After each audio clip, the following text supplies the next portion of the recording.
Hello, so you passed your inside inspection, hopefully, and now our imaginary examiner is right here next to us, and we're going to start to do the outside inspection. We start with the front, top. Clearance lights are all present, they're not cracked or broken, all the seals are good. In this case, we have a display for the bus number. The glass is not broken. The seal is good. The windshields, these are two separate windshields. They're both good, no cracks. Seals around it are good. And I see the sticker for the inspection. Our wiper arms are good, attached, not broken. The rubber on the blades is good, not frayed, not dry rotted. In this case, we have a bicycle rack is attached and secure, and it folds correctly. Our headlights are good, glass is good, not cracked or broken. Our turning signal and four ways are good. Plastic is not cracked or broken, and they are the correct color, as well as the correct color on the clearance lights, amber, because it's on the front of the bus. My bumper is good, attached, not broken. If this were a school bus, you would mention the 8 ways. The 2 in the center are amber, the 2 on the outside are red. And then on the other side, when we get to the other side, we're going to talk about the stop arm. And also, if you have a crossing arm, it's good, and it's not broken, it's attached. There's no puddles underneath the bus indicating any possible fluid leakage. And the bus is level. It's not leaning to either side. That could indicate suspension problem. Since we are on the front here, we're going to talk about the steering. In this particular kind of bus, you cannot see the components, but you have to mention them by memory. We have the steering wheel.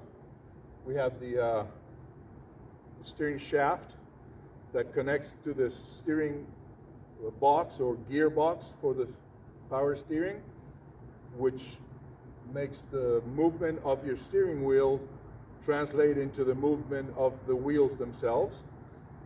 There's no leakage, as we said, and all the connecting rods that go from the steering box to the wheels themselves, the pitman arm, the connecting rods are there, and all the bolts are present. There's no bend on them, and there's no cracks.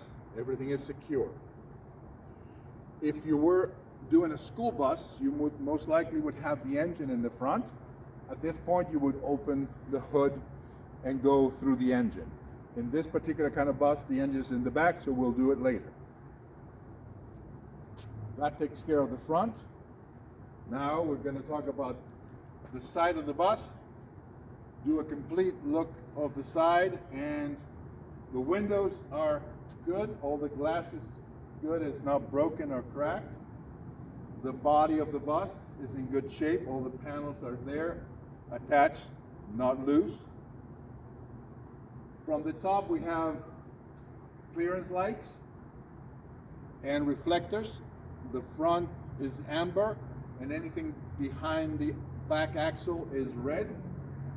Down here, we have the marker lights that also work with the turning signal and the four ways. They're all attached, not broken, not cracked. We have extra lights for the passengers when they get on and off. Same with the back door. We have a camera also pointing to the traffic on the side of the bus. There's another camera on the other side in the same position.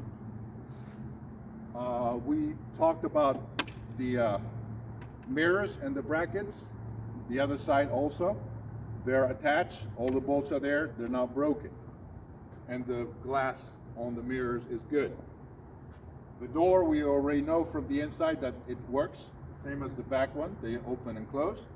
All the seals around the door are good, not cracked or dry rotted. We already talked from the inside. There's no trip hazard on the step, and everything is clear. From underneath the bus, I would mention the fact that there's no leak and nothing hanging from underneath the bus. And the frame of the bus seems to be in good shape. No cracks or anything that looks broken.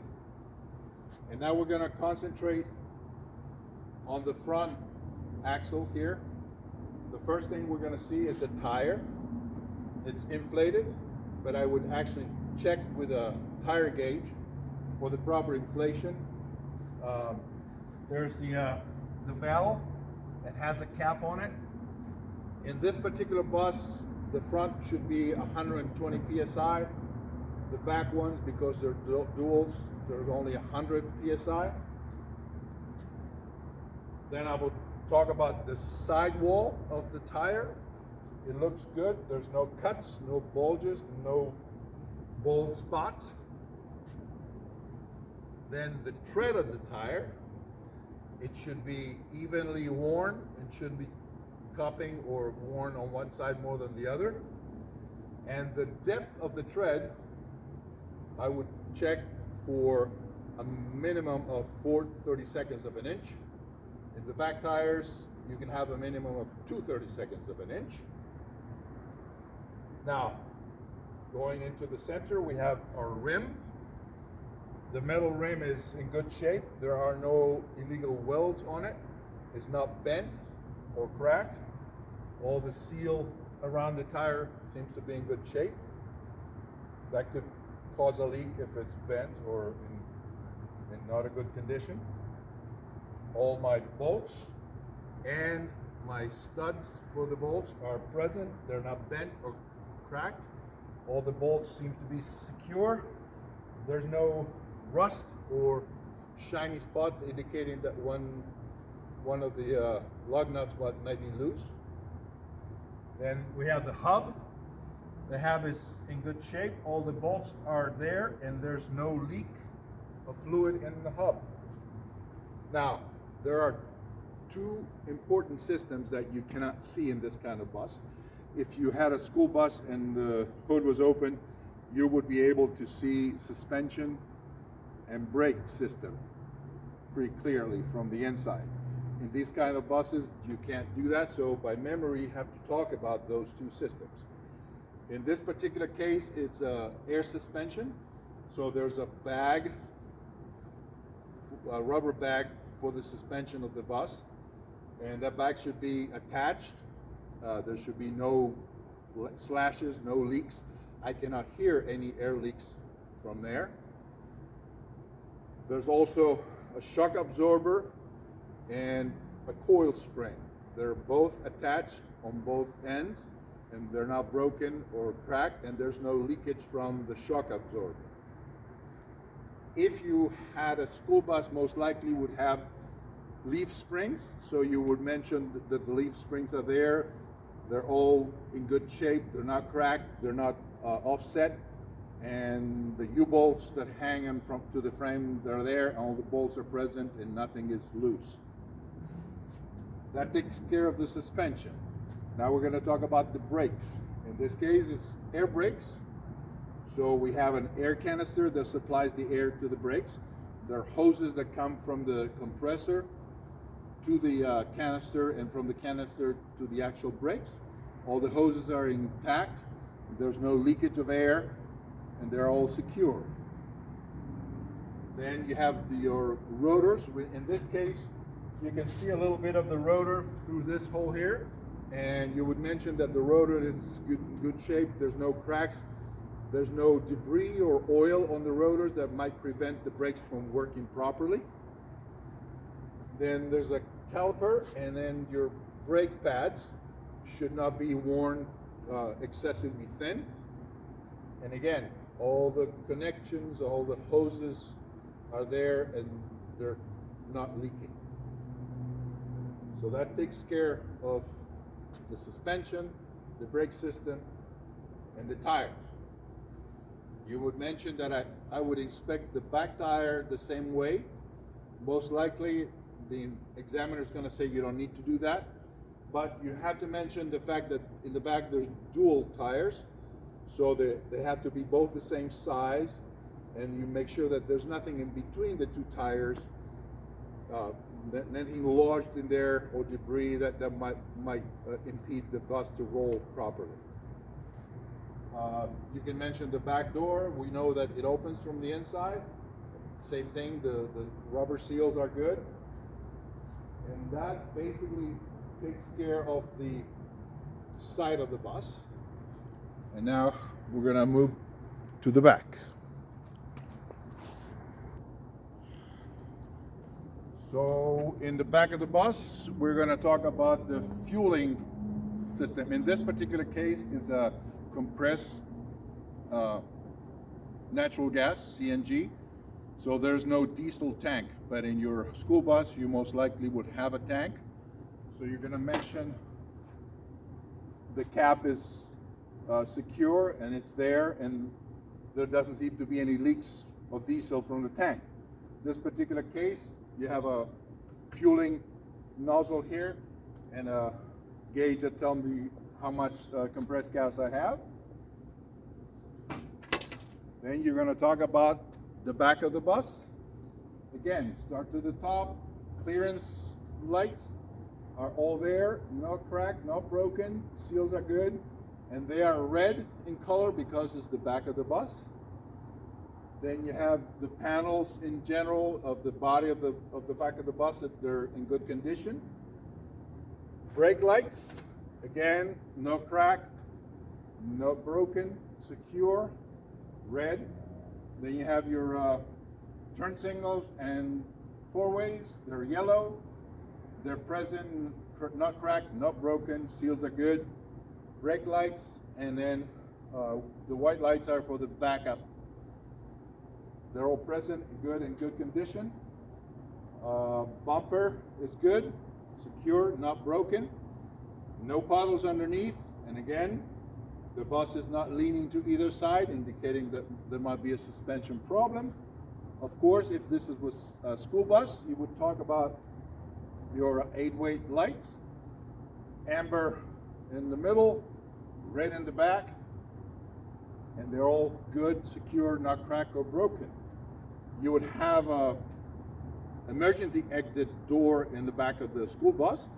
You would talk about it, you would open it, make sure it works from the outside. The seal is good. It locks in the open position. Then you would close it, and that would be it for the back of the bus. Now, because the engine is here, we're gonna do the engine part of it, and we're gonna take a look in general of the whole engine, all the hoses, all the electric wires. There's no leakage of any fluids on the engine that I can see. All the wiring is secure, and it's actually in conduit. The hoses are good, nothing wrong with them. The belts are good, not frayed or broken. They don't have excessive play, more than ½ an inch. These belts are good too. This particular bus, this would be where the oil for the engine is filled. The oil makes the engine run smoothly, and all the parts prevents them from overheating. That would be it for this side.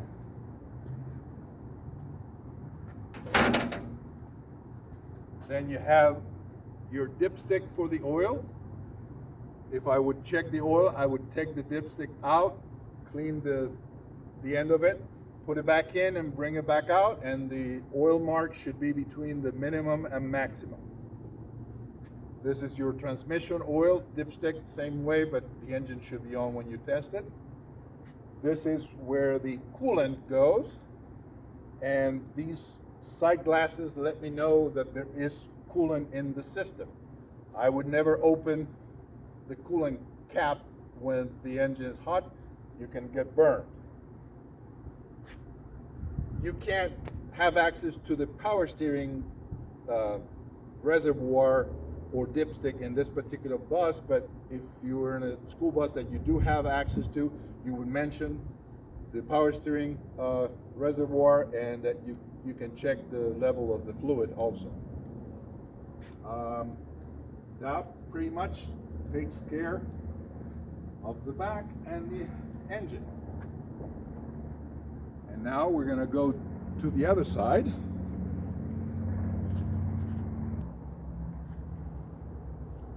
On this side, you would mention that you would do the inspection the same way you did on the other side, and the examiner most likely is going to say you don't need to do it again, but you have to mention things that are not on the other side.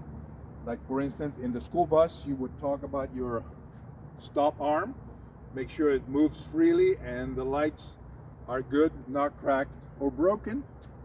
And you have your battery compartment, so you're going to mention that the batteries are in good shape, the trays are secure and not loose, and the terminals on the battery are in good condition. There's no sign of corrosion, that white or green powder that sometimes forms. And that basically takes care of your outside inspection. I hope you enjoyed it, and good luck on your endeavors. Thank you.